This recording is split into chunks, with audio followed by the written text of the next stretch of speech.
नमस्कार। The deep dive में आपका स्वागत है। आज हम एक ऐसी किताब की दुनिया में उतरने वाले हैं जो सिर्फ एक किताब नहीं बल्कि भारत के लाखों युवाओं के लिए एक मशाल की तरह है। बिल्कुल, एक गाइड। हाँ, एक गाइड। हम बात कर रहे हैं भारत के पूर्व राष्ट्रपति और महान वैज्ञानिक डॉक्टर एपीजे अब्दुल कलाम की लिखी किताब ignited minds unleashing the power with in India की। और आज हम इस किताब के पहले अध्याय पर एक गहरी चर्चा करेंगे। जी, और ये पहला अध्याय ही मतलब पूरी किताब की आत्मा है, ऐसा कह सकते हैं। एकदम। इसका शीर्षक है the dream and the message, यानी सपना और संदेश। आज हम इसी को डिकोड करेंगे, परत दर परत खोलेंगे और समझेंगे कि डॉक्टर कलाम ने ये किताब आखिर लिखी क्यों। बिल्कुल। हमारा मिशन आज यही समझना है कि एक वैज्ञानिक जो मिसाइलों और परमाणु कार्यक्रम के लिए जाने जाते हैं, वो अचानक पूरे देश के युवाओं के लिए प्रेरणा के सबसे बड़े स्रोत कैसे बन गए। एग्जैक्टली। इस बदलाव की कहानी छुपी है एक हेलीकॉप्टर क्रैश और एक असाधारण सपने में। तो चलिए इस सफर को शुरू करते हैं। चलिए। तो अध्याय की शुरुआत किसी साइंस लैब या राष्ट्रपति भवन से नहीं होती है। नहीं, बिल्कुल नहीं। बल्कि एक बेहद नाटकीय और जानलेवा घटना से होती है। तारीख थी 30 सितंबर 2001। डॉक्टर कलाम झारखंड के बोकारो में एक स्कूल कार्यक्रम के लिए जा रहे थे। उनका हेलीकॉप्टर लैंडिंग की तैयारी कर रहा था और तभी अचानक वो एक पेड़ से टकराकर क्रैश हो गया। हाँ, ये सोचना भी कितना डरावना है। किताब में वो जिस तरह इसका वर्णन करते हैं वो बहुत मार्मिक है। सब कुछ बिखर गया, रोटर ब्लेड टूट गए। वो लिखते हैं कि मौत बस कुछ इंच दूर थी। जी, ये एक ऐसा अनुभव है जो किसी भी इंसान को जड़ से हिला दे। हाँ, और सोचने वाली बात यह है कि ऐसी घटनाएं मतलब बड़े संकट हर किसी के जीवन में आते हैं, पर बहुत कम लोग उसे एक मिशन में बदल पाते हैं। सही बात है। उस रात जाहिर है वो सदमे में थे। डॉक्टरों ने उन्हें आराम के लिए एक दवा दी और उस दवा के असर में उन्हें एक अनुभव हुआ जिसे वो एक सपना कहते हैं। हाँ, एक सपना। और ये कोई आम सपना नहीं था। यहीं से इस अध्याय का और शायद उनके जीवन के एक नए चरण का सार शुरू होता है। वो सपना असल में एक विजन था, एक दृष्टि थी। वाह, ये कल्पना करना भी कितना अद्भुत है। एक रेगिस्तान, पूर्णिमा की रात, चारों तरफ मीलों तक रेत फैली हुई है और वहां डॉक्टर कलाम अकेले नहीं हैं। उनके साथ खड़ी हैं इतिहास की 5 महान हस्तियां। कौन कौन? महात्मा गांधी, अल्बर्ट आइंस्टाइन, सम्राट अशोक, अब्राहम लिंकन और खलीफा उमर। मतलब मेरे तो रोंगटे खड़े हो गए ये सोचकर। और ये जो 5 हस्तियां हैं, ये कोई रैंडम चुनाव नहीं है। इसमें शासन, विज्ञान, अध्यात्म और सामाजिक न्याय का एक अद्भुत संगम है। हाँ। कलाम शायद ये कहना चाह रहे थे कि एक महान राष्ट्र या एक महान इंसानियत बनाने के लिए इन सभी पहलुओं में संतुलन जरूरी है। मतलब सिर्फ विज्ञान से काम नहीं चलेगा और सिर्फ अध्यात्म से भी नहीं। नहीं, बिल्कुल नहीं। आपने एक बहुत जरूरी पॉइंट उठाया है। क्या हम इस पर थोड़ी और गहराई से बात कर सकते हैं? मेरा मतलब है सम्राट अशोक और इब्राहिम लिंकन, इन सबका एक साथ होना क्या दर्शाता है? बिल्कुल। देखिए, सम्राट अशोक प्रतीक हैं सत्ता के उस रूप के जो अपनी गलतियों से सीखता है। कलिंग के युद्ध के बाद। हाँ, कलिंग के युद्ध में लाखों लोगों को मारने के बाद उन्हें ज्ञान होता है कि असली जीत हिंसा में नहीं, शांति में है। अच्छा। अब्राहम लिंकन प्रतीक हैं समानता और न्याय के, जिन्होंने एक देश को टूटने से बचाया।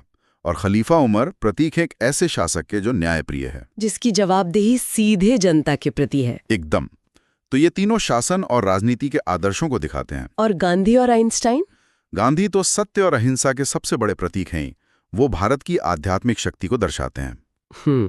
और आइंस्टीन जो 20वीं सदी के सबसे बड़े वैज्ञानिक थे, वो विज्ञान की सीमाओं को समझते थे। राइट। सपने में वो कहते भी हैं कि पश्चिम ने एक शानदार जहाज तो बना लिया है, पर उसके पास दिशा बताने वाला कंपास नहीं है। अच्छा। उनका मानना था कि वो कंपास गांधी जैसे लोगों के पास था। तो ये विज्ञान और आध्यात्म का मेल है। और फिर उस सपने में जो संवाद होता है वो इस अध्याय का दिल है। सम्राट अशोक घुटनों पर बैठकर कहते हैं कि पीड़ा पहुंचाकर कोई जीत हासिल नहीं होती। हाँ। असली जीत तो शांति और करुणा में है। हाँ। और अंत में महात्मा गांधी उन सभी की तरफ से एक अंतिम संदेश देते हैं। क्या? वो कहते हैं कि मानवता को एक संदेश की जरूरत है, एक ऐसा संदेश जो हमें याद दिलाए कि हमारा हर काम, हमारा हर आविष्कार, हमारा हर सिद्धांत इंसानियत की भलाई के लिए होना चाहिए। बिल्कुल, यही वो मैसेज है जिसका जिक्र अध्याय के शीर्षक में है। इस सपने ने डॉक्टर कलाम पर इतना गहरा असर डाला कि जब वो अगली सुबह उठे तो वो एक बदले हुए इंसान थे। उन्होंने दुनिया में अच्छाई और बुराई की लड़ाई के बारे में सोचना शुरू कर दिया। किताब में वो महाभारत के एक पात्र विदुर को याद करते हैं। हाँ, और ये बहुत महत्वपूर्ण है। विदुर वो थे जिनमें भरी सभा में अधर्म के खिलाफ बोलने का साहस था। जब भीष्म और द्रोण जैसे महान लोग भी चुप रह गए थे। बिल्कुल। कलाम को लगा कि दुनिया को ऐसे ही साहस की जरूरत है, और इसी सोच के साथ उन्होंने अपने जीवन का सबसे बड़ा, सबसे महत्वपूर्ण फैसला लिया। 1 मिनट रुकते हैं यहाँ। ये एक बहुत बड़ा फैसला है। सोचिए, एक टॉप साइंटिस्ट, देश का प्रिंसिपल साइंटिफिक एडवाइजर, जिसे देश का हर बड़ा संस्थान अपने साथ जोड़ना चाहता है। हाँ, और वो तय करता है कि उसका असली मिशन अब मिसाइल्स या सैटेलाइट नहीं, बल्कि भारत के 20 करोड़ से ज्यादा युवाओं के मन में एक चिंगारी जलाना है। बिल्कुल। उनके लिए उनका वैज्ञानिक करियर, उनके पुरस्कार, सब कुछ जैसे सेकेंडरी हो गया।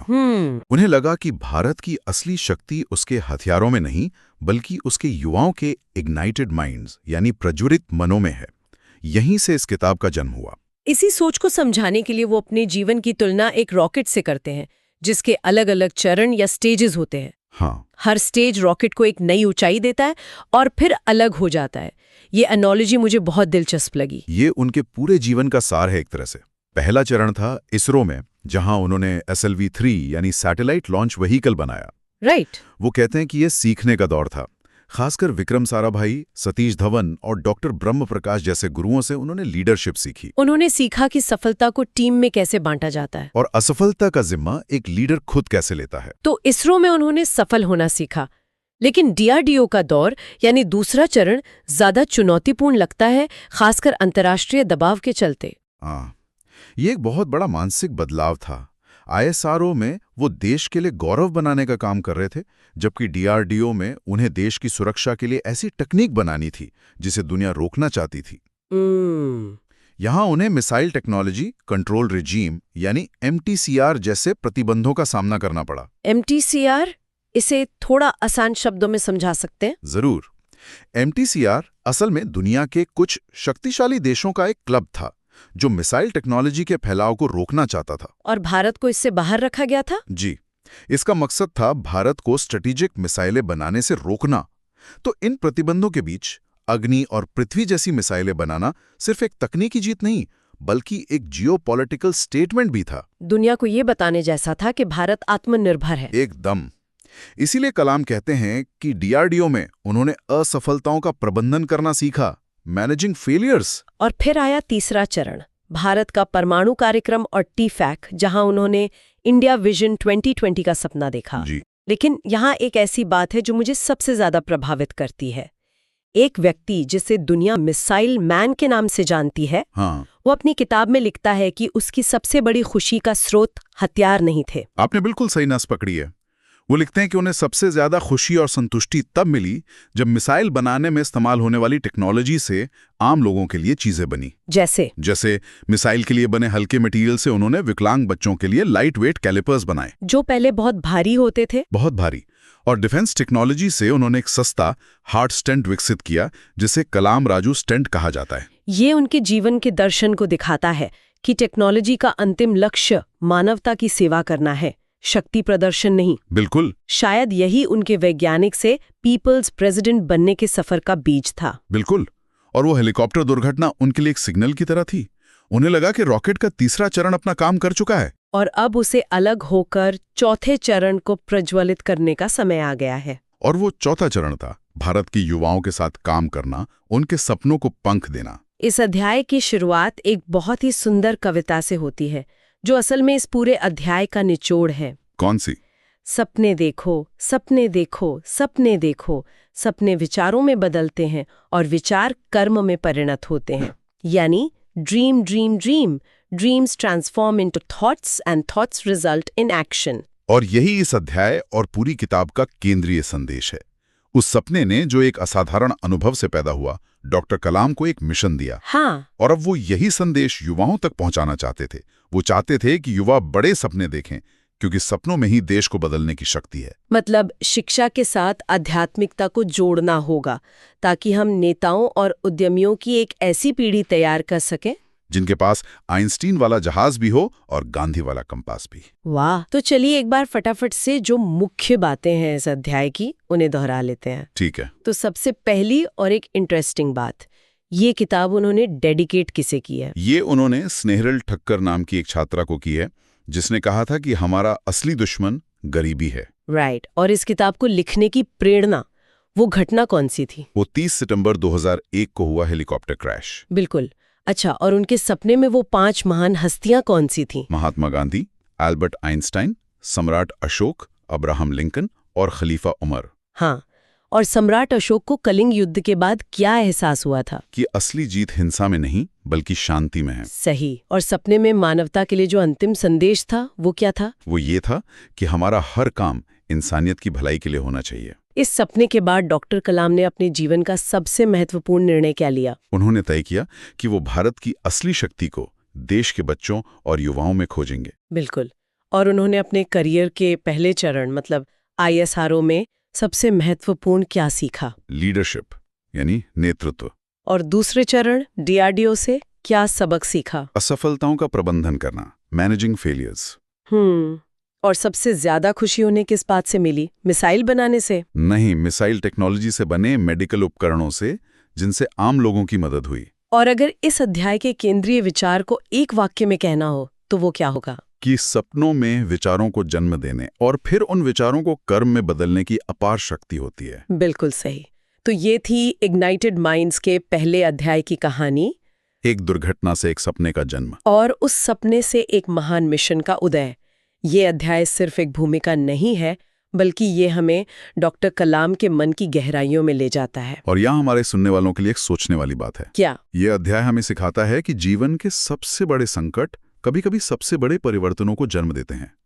सवाल यह है कि क्या हम अपनी जिंदगी में किसी मिशन को खोजने के लिए किसी संकट का इंतजार करें, या हम अपनी प्रेरणा खुद ढूंढ सकते हैं? हाँ, क्या हम अपने सपनों को इतना बड़ा बना सकते हैं कि वो हमें खुद ही कर्म करने पर मजबूर कर दें? इसी सवाल के साथ हम आपको छोड़ जाते हैं। चलो मिलते हैं नेक्स्ट चैप्टर में। तब तक पढ़ते रहिए, बढ़ते रहिए।